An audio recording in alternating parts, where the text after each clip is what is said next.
ओम श्री गणेशाय नमः।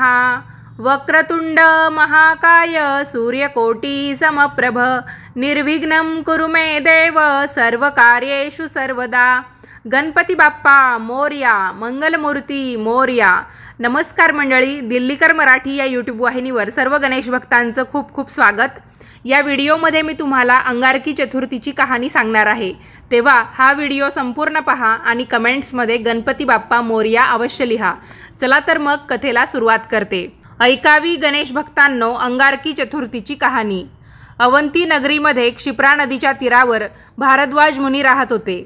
त्यांनी कठोर तपश्चर्या केली होती। ते गणेशाचे निस्सीम भक्त होते।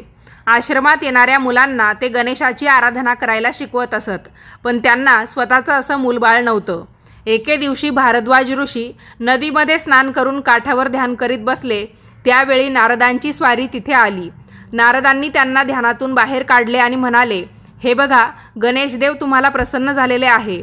तुमच्यासमोर जे तान्ह बाळ आहे ते गणेशानेच तुम्हाला दिलेला प्रसाद आहे। भारद्वाज मुनींना यामुळे आश्चर्य वाटलं। त्यांनी त्या मुलाला मांडीवर घेतलं। लाल लाल जणू अंगारच होता तो। ते म्हणाले, या बाळाचं नाव अंगारक पुत्र, पण तो मला भूमीनं दिला म्हणून याला भीम म्हणूया। मुनींनी त्या बाळाला आपल्या आश्रमात नेलं। मोठ्या प्रेमानं त्याचं लालनपालन केलं। बालपणापासूनच त्याला वेदविद्या शिकवली। तो सुद्धा गणेशाची आराधना करू लागला। एके दिवशी तो आश्रमातून निघून गेला। त्याने नर्मदेची परिक्रमा केली। तेथील एका निवांत जागी त्याने गणेशाची कठोर आराधना केली। संकष्टी चतुर्थीच्या रात्री चंद्रोदयाच्या वेळी अंगारक गणपतीच्या ध्यानामध्ये मग्न झाला। त्याची कठोर साधना फळास आली। गणेश प्रगट झाले। ते म्हणाले, वत्सा, तुझे कल्याण असो। तुला काय हवं ते मागून घे। तर तो म्हणाला, मला धन मान काहीच नको, कीर्तीसुद्धा नको। तुमच्या रूपात मला विलीन करा, मला मुक्त करा। बाळाची मागणी ऐकून श्री गणेश म्हणाले, तथास्तु। अंगारका, तू भूमिपुत्र मंगळ आहेस। आज मंगळवार आहे, संकष्टी चतुर्थीही आहे। ही माझी आवडती तिथी आहे। आज तू माझ्याशी एकरूपता प्राप्त केलीस। तुझ्यामुळे मी मंगलमूर्ती झालो। आजच्या मंगळवारी संकष्टी चतुर्थीला अंगारकी चतुर्थी हे नाव दिलं जाईल।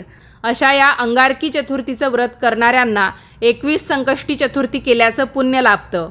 बाळ अंगारक गणेश मूर्तीमध्ये विलीन झाले। पुढं अंगारकी चतुर्थीचं व्रत सारेजण निष्ठेने करू लागले।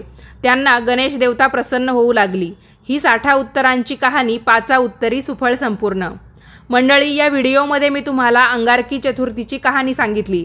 तुम्हाला ही कथा कशी वाटली कमेंट्स करून कळवा आणि असेच नवनवीन धार्मिक आध्यात्मिक प्रकारचे व्हिडिओ दररोज पाहण्यासाठी आजच दिल्लीकर मराठी या यूट्यूब वाहिनीला जरूर सबस्क्राईब करा।